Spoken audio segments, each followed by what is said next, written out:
सबको पता होगा कि भीम आर्मी भारत एकता मिशन जो संगठन है, इस आंदोलन में पहले दिन से अपना महत्वपूर्ण भूमिका निभा रहा है। मुझे याद है कि जब ये धरना महाबोधि महाविहार के नजदीक वाले पार्क में जब चल रहा था और वहाँ पे 15-20 भंते जी लोग बैठ करके वहाँ पे आंदोलन को शुरुआत किए थे, तब से भीम आर्मी इस आंदोलन के साथ मजबूती के साथ खड़ी थी। और जिस दिन से भीम आर्मी इस आंदोलन में खड़ी हुई है, मैं आप सबको बता देता हूं कि गया जिला के शासन और प्रशासन के कान भी खड़े हो गए। और मैं आपको आज ये वादा भी करता हूं, दावा भी करता हूं कि जब तक ये आंदोलन चलेगा तब तक भीम आर्मी इस आंदोलन में मजबूती से अपने तन मन धन से समर्पित होकर के रहने का काम करेगी और इस आंदोलन को जीतने में महत्वपूर्ण योगदान देने का काम करेगी। अभी हम सभी लोग पिछले 6 मई से हम सभी लोग बिहार के विभिन्न जिलों में विरासत बचाओ और भारत बचाओ पद यात्रा के नाम से एक यात्रा का भीम आर्मी के तत्वाधान में शुरुआत किए थे। और वो यात्रा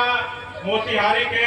केसरिया जो दुनिया का सबसे ऊंचा बौद्ध स्तूप है वहां से शुरू हुआ था और हजारों की संख्या में हर जिले में उस यात्रा में विरासत बचाओ और भारत बचाओ पद यात्रा में हम लोग को जिस प्रकार भीम आर्मी के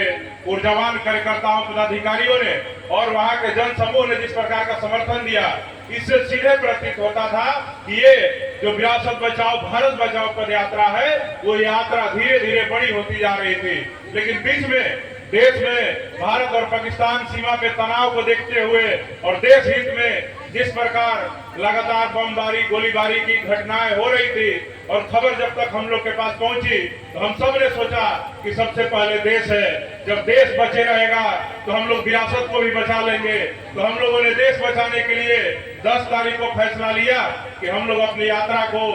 पोस्टपोन करते हैं जब तक ये संघर्ष विराम नहीं हो जाता है, सीज फायर नहीं हो जाता है। लेकिन दुर्भाग्य है कि हम लोग 10 तारीख को सुबह में यात्रा को पोस्टपोन करने का लेटर जारी करते हैं और शाम में सीज फायर का घोषणा सरकार करती है कि अब युद्ध नहीं होगा, गोलीबारी बमबारी जो होगी ये नहीं होगी। लेकिन हम लोग का पद यात्रा अभी वर्तमान रूप में पोस्टपोन हो गया, इसलिए दोबारा से इसको मजबूती से शुरू करने के लिए भीम आर्मी के राष्ट्रीय अध्यक्ष हमारे संस्थापक विनय रतन सिंह जी, चंद्रशेखर आजाद जी इस यात्रा को मजबूती प्रदान करने के लिए उन्होंने एक महत्वपूर्ण और मजबूत रणनीति फिर से बनाई है और फिर से हम लोग विरासत बचाओ भारत बचाओ पद यात्रा एक मजबूती के साथ बिहार की राजधानी पटना से शुरू करने वाले हैं। जल्द ही आप सबके बीच में डेट बता दिया जाएगा। मैं उस पदयात्रा में हम और हमारे राष्ट्रीय अध्यक्ष जो यात्रा होगी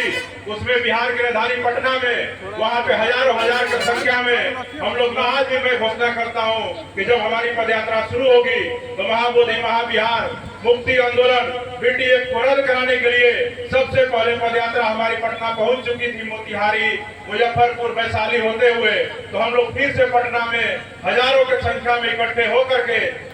वहाँ पे जो बुद्ध विहार है वहाँ से यात्रा को मुख्यमंत्री निवास की ओर ले जाएंगे और उस दिन महाबोधि महाविहार को मुक्त कराने के लिए बीटीएफ को खत्म कराने के लिए भीम आर्मी के नौजवानों को अगर सरकार की लाठी भी खानी पड़ी तो भीम आर्मी अपना सीना आगे खड़ा करके रखेगी, भीम आर्मी पीठ दिखाने का काम नहीं करेगी।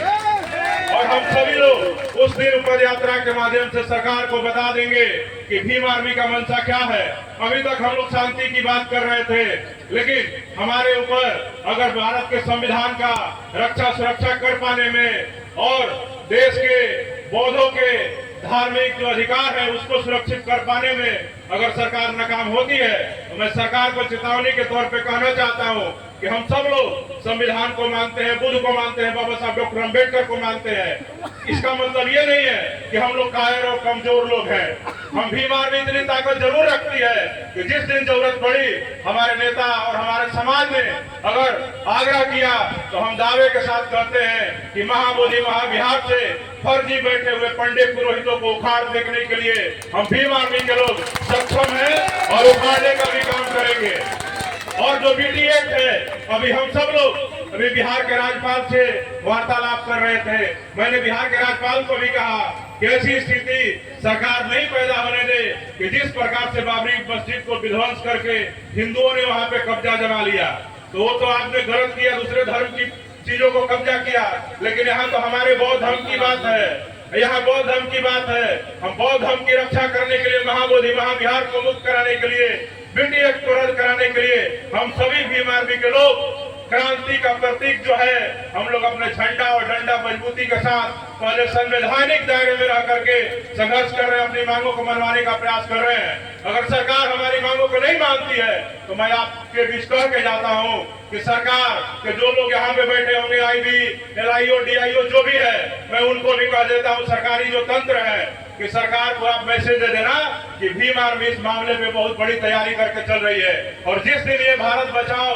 विरासत बचाओ पदयात्रा बोध गया पहुंचेगी तो मैं गया जिला प्रशासन को कह देता हूं कि आपके प्रशासन के लोग कम पड़ जाएंगे और यहाँ पे भीम आर्मी की उस यात्रा में हजारों हजार की संख्या में पूरे देश भर के लोग पहुंचेंगे। और उस दिन बहुजनों के हृदय सम्राट हम सबके नेता भीम आर्मी संस्थापक चंद्रशेखर आजाद भी उस दिन पहुंचेंगे। आज ही उनको आना था लेकिन देश के सीमा पे तनाव को देख करके चंद्रशेखर आजाद जी के कार्यक्रम को रद्द कर दिया गया। लेकिन मैं आप सबके बीच ये कह करके अपनी बात खत्म करता हूँ कि जल्द फिर हम लौटेंगे बोध गया और अपनी विरासत बचाने के लिए, भारत बचाने के लिए, अपनी संस्कृति बचाने के लिए, विश्व धरोहर को बचाने के लिए भीम आर्मी सरकार से मुकाबला करने को तैयार है। सरकार अपने लाठी डंडे गोली बंदूक तैयार कर ले, भीम आर्मी का एक एक नौजवान अपना सीना मजबूत करके आएगा और इस लड़ाई को हम लोग मजबूती से जीतने का काम करेंगे। बहुत बहुत धन्यवाद। नमो बुद्धाय, जय भीम।